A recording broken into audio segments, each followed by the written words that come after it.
Hi, and welcome from Science Studios here, and welcome to Science Global. And today's tutorial is gonna be on Chop Suey, our very own kick drum plugin that we developed in 2021 together with DAWESOME Music.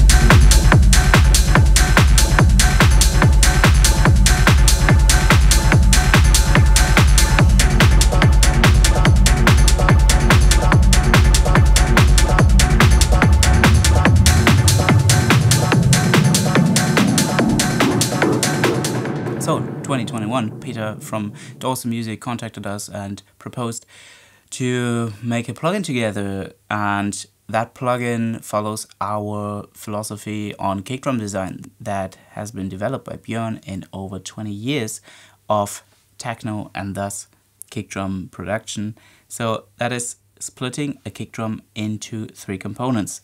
A transient in the beginning, so that initial click, then the body, which gives character and timbre, and then you have the tail, which gives low end and bass to your kick drum. Compared to kick synthesizer plugins like Kick 2, for example, or some people like to use Serum for that, Chop Suey takes a different approach, because if you're a bit like me at least, you have a hard drive full of samples, and amongst that hundreds, maybe thousands of kick drum samples. So what are you going to do with all those? And Chop Suey actually comes into play there. It doesn't give you another approach on creating more and more 80% ready kick drums, but it gives you the option to fuse your favorite kick drums together. Maybe you like the transient of one kick drum, the body of another, and the tail of a third. So you can use all those three individual kick drums, load them into Chop Suey, and it's gonna split them for you into transient, body, and tail. So let's have a look at that. So we see Chop Suey in front of us, and you can see that separation between transient, body, and tail down here in that section, but also in that waveform interface. If we zoom in, you can see that they're color-coded. Transient is yellow, body is green, and tail is blue. That is the visual representation of what happens in the realm of samples. And you can load samples from the folders down here. So you have a transient folder, and you can go in and load a 909 or 808 transient and fit that with your samples.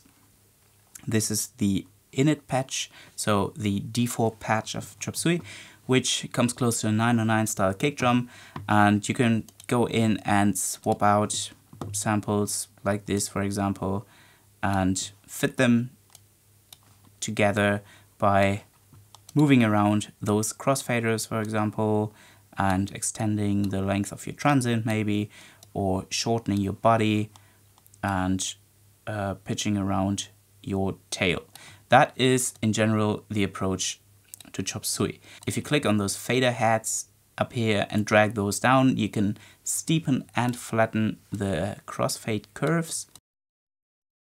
And if we zoom out even further, you can see that at some point you can see that red mark, that red line. And that red line shows you the beginning of your next quarter note. So in a 4/4 kick drum pattern, you would have your next kick drum playing here. Let's get back to our init patch, and as I said, you can manipulate those components individually. Down here you have the three boxes respective for transient, body, and tail. You can load samples, you can just drag and drop samples in there, let's say like this, and distribute those over the 3 components. The skew button lets you zoom in on the transient because that is usually quite short, and that's super helpful. Zoom lets you zoom in or out, and auto lets you zoom in on the entire length of your kick drum until it goes fully silent. As I said, you can just drag and drop samples either up here or down here, distribute them, and then you can start mangling. Let's zoom in, and we can see with offset you can move the sample around. So maybe find the sample start in the sample, and phase gives you a bit more precise control over your sample position. If you move those sliders while you keep your command or control key pressed, you can move much more precisely, and that really helps when, let's say, you're dialing in the phase relation between those 2 samples here, and you want to line them up perfectly like this. So that can be done using especially the phase, the phase control. Pitch might be quite obvious, but it lets you pitch around your sample up and down, and that obviously extends or shortens the length of your sample. Using that pitch control is something I find really helpful to squeeze your transient sample in that short beginning. Because if you have your low end mapped out and the phase relation between your kick drum's tail and your bass instruments is perfectly aligned, then you might not want to touch those phase controls, because then you would change too much in regards to your kick and bass relation. So actually making good use of that pitch feature in conjunction with the phase control can be very helpful. You can, of course, control the gain settings of your transient, of your body and your tail, and like that all the controls are mirrored with all 3 components. All those components and their 4 controls together give you perfect control over all phase positions and the sound dynamics and everything of your kick drum. Let's have another look at what we find up here. So there is the frequency or pitch control. It reads 48 Hertz and G as our pitch. Let's load the initial patch again, because I find with a 808 or 909 style sample, let's pick an 808 maybe, it becomes much more visible what that does. Because that pitch meter here is pretty accurate, but quite important to know how it works. It goes and measures the pitch of your last around 50 milliseconds of your tail before that last crossfade. Why is that important? Because if you try to find the perfect tuning of a kick drum, it's always about finding something that suits your track or suits your bass instruments. And what happens before that tail section is not important, because kick drums usually have a pitch envelope anyway, which looks something like this. So a fall in pitch. And identifying that landing pitch, the last pitch, is what's important. Measuring that average from the entire kick or the beginning wouldn't be all too helpful, because there's too much movement going on. So the landing pitch is measured by finding out what the last 50 milliseconds do. And that makes the pitch readout of Chop Suey very reliable, especially if you know how it works. Let's initialize that preset again, because I want to show you the filter section of Chop Suey. Let's shorten that up. And the filter in Chop Suey is a low pass filter, high cut, and it's only activated once the filter cutoff leaves the 100%. So everything below 100% activates the filter. And same goes for punch protect, beef, and resonance. They are only activated when that filter is set to anything lower than 100%. Because I could do the craziest stuff in beef, resonance, and deactivating or activating punch protect. Once I move that up there, it has no effect. But that makes that very obvious step once I activate the filter, because those settings are set to anything other than 0. Let's zoom in and give it a listen.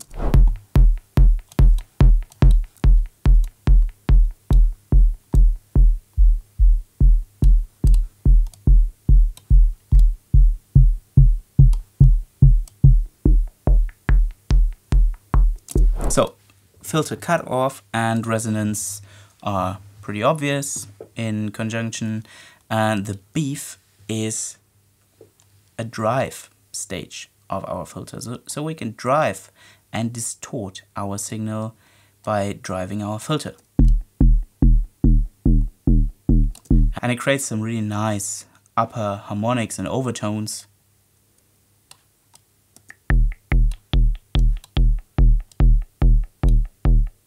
Especially nice for distorted 808 drums.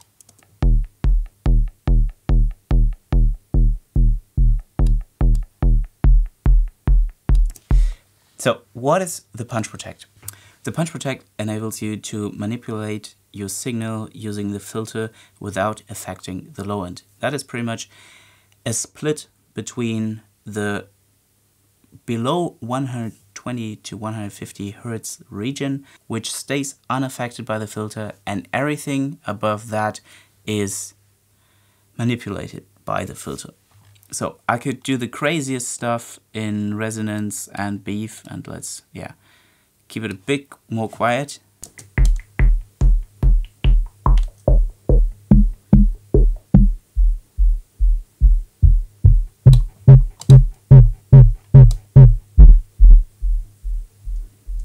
Without the punch protect, I can go as far as filtering out the entire spectrum.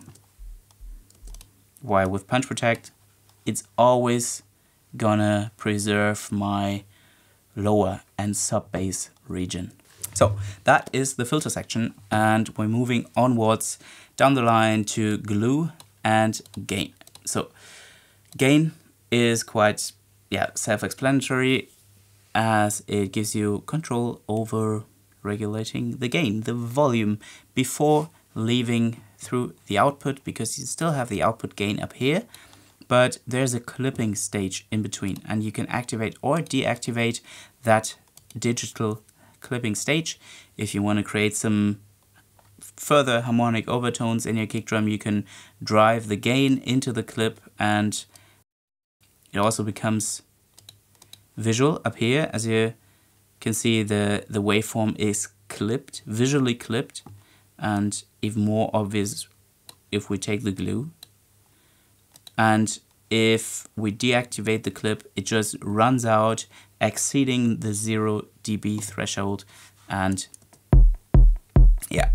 leaving the output way too hot. And if we activate the clip, it becomes audible, but we can see it's capped, limited, clipped when going through the output. So what does glue do? Glue is the distortion or saturation stage of Chop Suey. If you want to distort your signal before leaving the output without using the clip, and you're not having your filter cutoff or your filter activated by having the cutoff set to 100%. So beef doesn't do anything, resonance doesn't do anything, but you can still distort your signal using the glue. And it becomes visible once you turn up the glue that your sine waves turn more and more into square waves. And that is where the distortion is happening. You can still extend that by using the gain and the clip, of course, but so far glue gives you very nice, pleasant harmonic overtones. It also increases the volume, of course.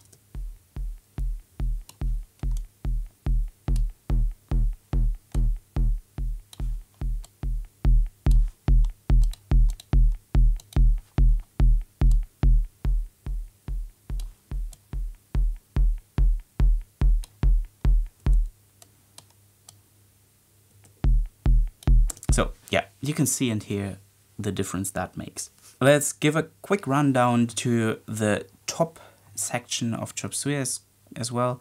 You can see we have undo and redo buttons. We can save presets, we can load presets, we can go into the preset directory and find, I think, 200 presets, stock presets in Chop Suey for every style you can imagine. You have vintage kick drums from 606 to 707, 808, 909 to Lindrum, as well as some vintage fusions where you find the 708 or 709 kick, Ultimate 809 hybrid.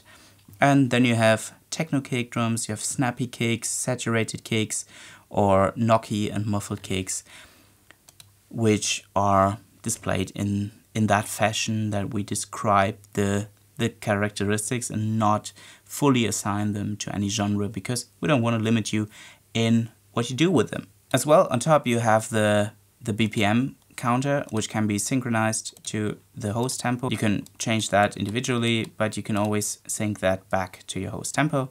And then you can play the kick drum in a 4/4 rhythm, which is not synchronized to your host playback of your DAW.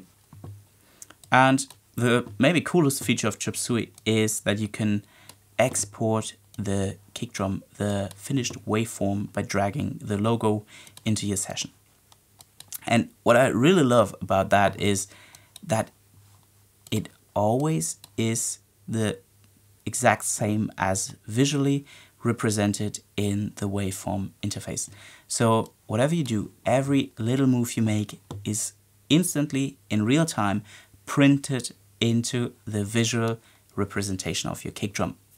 If you're quite a visual person like me, in music production I really like meters and seeing my face relations and everything. That is just pure gold. Let's try and use Chop Suey as intended. I have a track here, which is a template in the style of fast and groovy techno. If you like the template, if you like how it sounds, you can find it in the link in the description and in our shop. Let's give it a quick listen.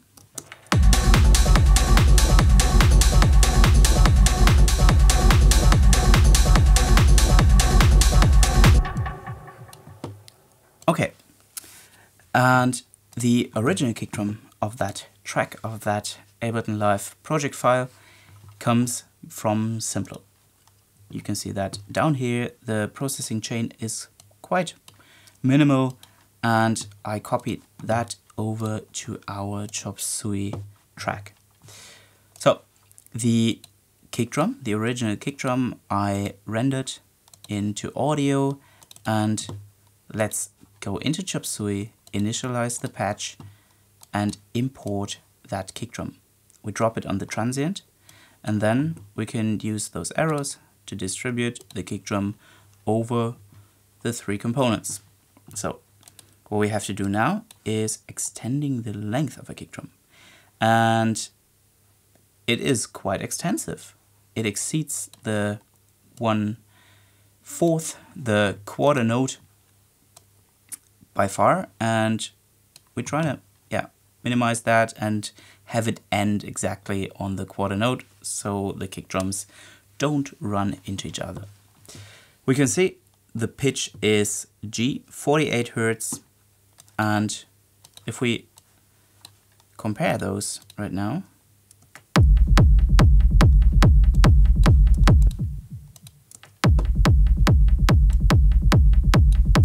you can hear that they're actually very similar, and Chop Suey works very well with importing sounds and having them play back. but this time with full control over how you want to manipulate transient body and tail of that kick drum.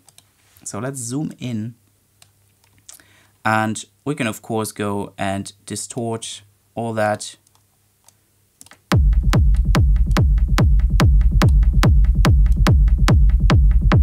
Maybe apply some filtering. And coolest thing about those envelopes or those controls is that you can just draw in the cornerstones of your envelopes and yeah, see it manipulated visually in real time again. And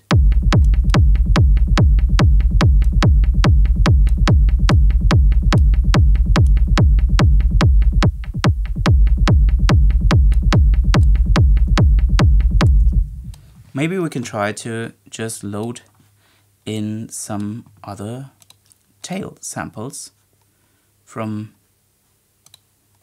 a folder.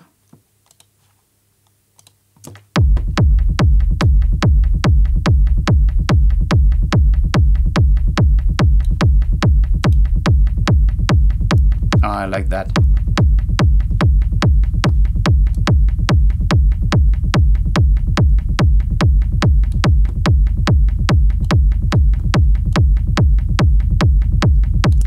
And let's compare that to the original kick.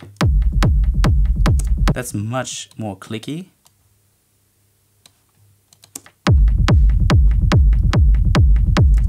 So let's give it a bit more clickiness again. And we can go and maybe swap out the transient.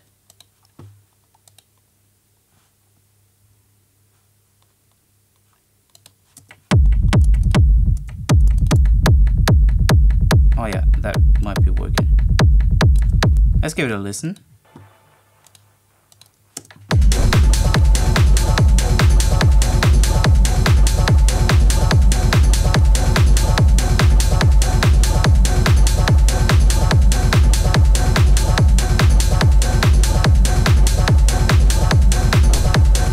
So that worked very, very well and gives you full control over your kick drum until you finish the track.